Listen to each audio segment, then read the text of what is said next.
Bismillahirrahmanirrahim. L'islam est la seule vraie religion. L'islam est la seule vraie religion parce que l'islam a des preuves de vérité, alors que les autres religions ne les ont pas. Les preuves de vérité de l'islam se trouvent dans son livre sacré, à savoir le Coran, ainsi que les paroles et les œuvres de son prophète Mohammed sallallahu alayhi wa sallam, s'appelle hadith. Pour prouver l'authenticité de l'islam, nous devons utiliser des analogies. C'est comme lorsque quelqu'un veut prouver l'authenticité d'un document, par exemple le passeport, le diplôme, un certificat foncier ou autre. Il suffit de voir la présence d'empreintes digitales, la signature du propriétaire des documents ou encore le cachet de l'autorité.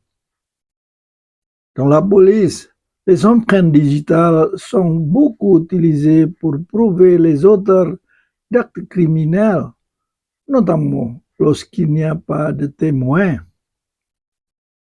Même pour prouver l'authenticité du Coran, nous pouvons trouver l'empreinte digitale ou le cachet de Dieu, dans le sens des signes de son authenticité qu'il provient réellement de Dieu, le créateur de l'univers. C'est par exemple dans la sourate Al-An'am, la 6e sourate du Coran, verset 125, il est dit que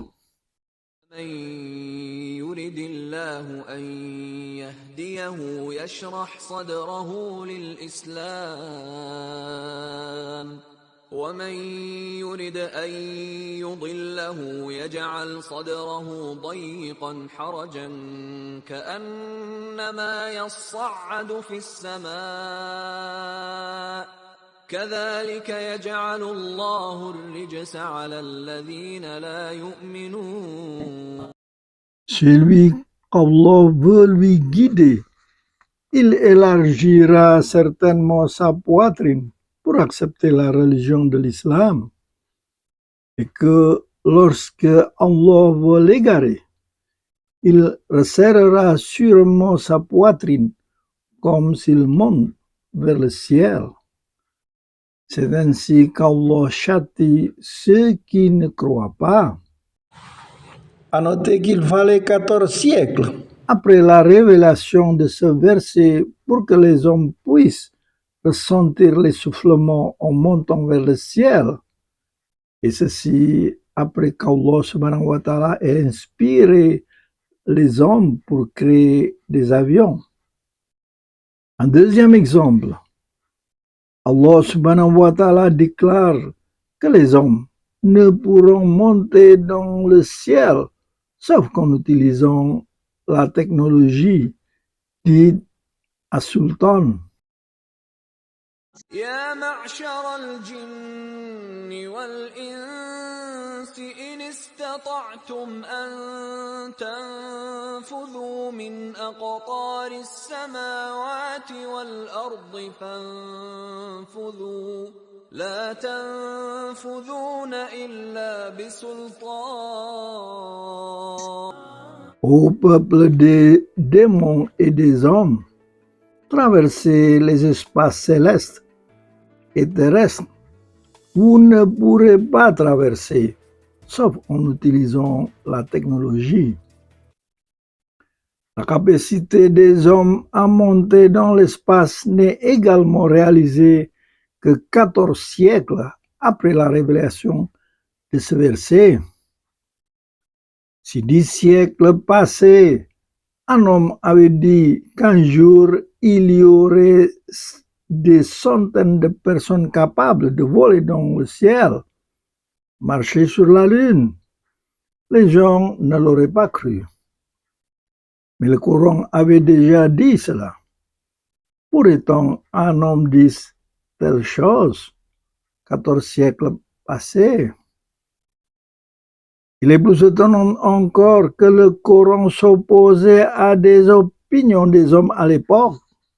Ceci, comme dit le Coran dans la sourate An-Naml, les fourmis, verset 88. الجبال تحسبها جامدة وهي تمر مر السحاب صنع الله الذي أتقن كل شيء إنه خبير بما تفعلون. Et vous croyez les montagnes, vous pensez qu'elles restent à là sans bouger, alors qu'elles filent comme des nuages. Telle est l'œuvre d'Allah, qui fait toutes choses avec fermeté. En vérité, Allah est omniscient de ce que vous faites. Ce verset explique que les montagnes marchent, à savoir que les montagnes sont des monticules de terre qui peuvent atteindre à des milliers de mètres de hauteur et sont fermement plantées sur la terre. Si les montagnes marchent, cela signifie que la terre marche également. Il est impossible que les montagnes marchent indépendamment de la terre. Aujourd'hui, on sait que la Terre possède deux mouvements. Elle tourne sur son axe et autour du Soleil. Au moment où ce verset a été révélé, et même 1000 ans après, les hommes croyaient encore que la Terre est fixe, sans bouger, et que c'est l'univers qui se déplaçait autour de la Terre.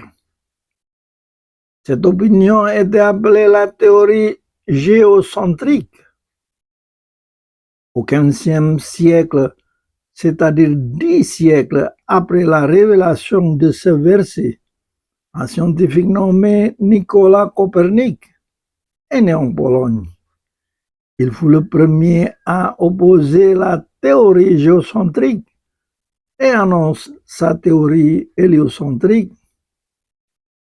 L'essence de la théorie héliocentrique est d'affirmer que c'est la Terre qui tourne autour du Soleil et non pas le Soleil tourne autour de la Terre. Sa théorie a été contestée par l'Église et la société en général. Et puis, un siècle plus tard, un autre scientifique est né en Italie, nommé Galileo Galilei. Avec son télescope, il a affirmé que la théorie de Copernic était exacte. Cependant, Galileo n'a pas reçu de prix équivalent au prix Nobel. Mais c'est au contraire, il a été emprisonné à vie par l'Église à cause de sa défense à la théorie héliocentrique. Il est cependant dommage que ces deux scientifiques n'aient jamais lu le Coran. S'il avait lu, il aurait confirmé l'authenticité du Coran, comme l'ont fait les deux scientifiques français. L'un d'eux était le célèbre commandant océanographique Jacques-Yves Cousteau.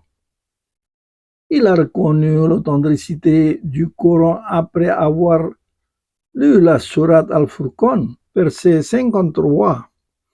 هو الذي مرج البحرين هذا عذب فرات وهذا ملح أجاج وجعل بينهما برزخا وحجرا محجورا.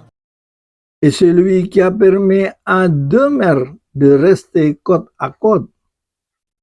Celle-ci est agréable et fraîche, et l'autre salée et amère.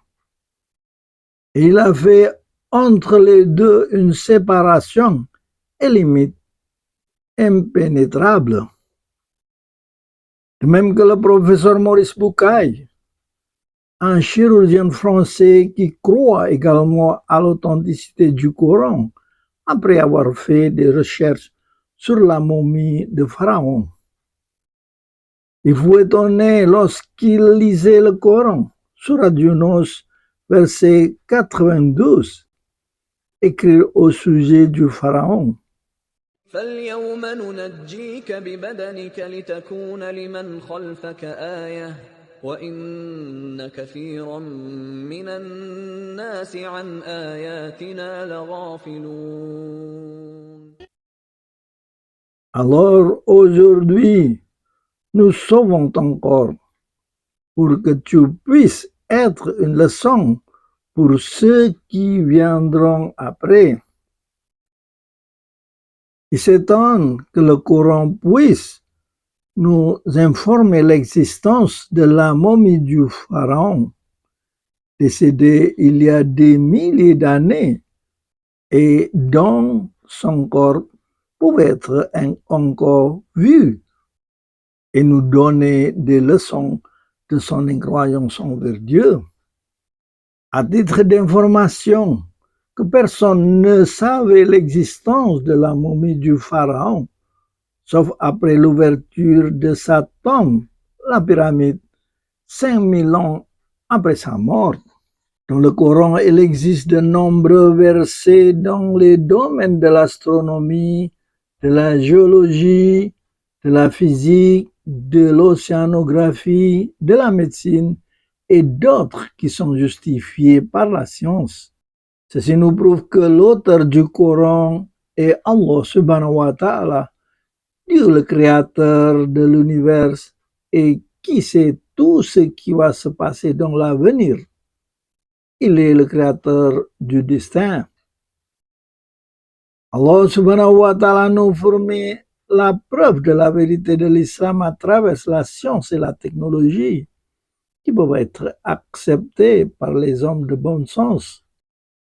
Aujourd'hui, de nombreux gens de science se convertissent à l'islam parce qu'ils sont sûrs que le Coran ne peut être écrit par les hommes. Ces versets sont comme les empreintes digitales ou le cachet de Dieu qui sont incrustés dans le Coran pour prouver l'authenticité de l'islam. À titre d'information également que personne ne peut modifier le Coran, même pas un mot ou une phrase. Et ce n'est pas comme disaient les menteurs chiites Rafida qui disent que le Coran a été modifié ou falsifié par les compagnons du prophète Mohammed sallallahu alayhi wa sallam. Allah subhanahu wa ta'ala a promis à protéger le Coran, comme disait dans la sourate Al-Hijr, verset 9. إنا نحن نزلنا الذكر وإنا له لحافظون. En effet, c'est nous qui avons fait descendre le Coran et c'est nous qui le préservons. L'islam est la religion du passé, de la présence et de l'avenir de l'homme. Allah subhanahu wa ta'ala dit dans la 3e sourate, verset 85, « Quiconque cherche en dehors de l'islam une autre religion, celle-ci ne sera jamais acceptée de lui, et dans l'au-delà, il comptera parmi les perdants. » Rasulullah sallallahu alayhi wa sallam a dit, « Il n'y a que les musulmans qui rentrera au paradis. » Hadith rapporté par Bukhari et Muslim. في القلب مشاعر أخفيها قد أشرقت الشمس عليها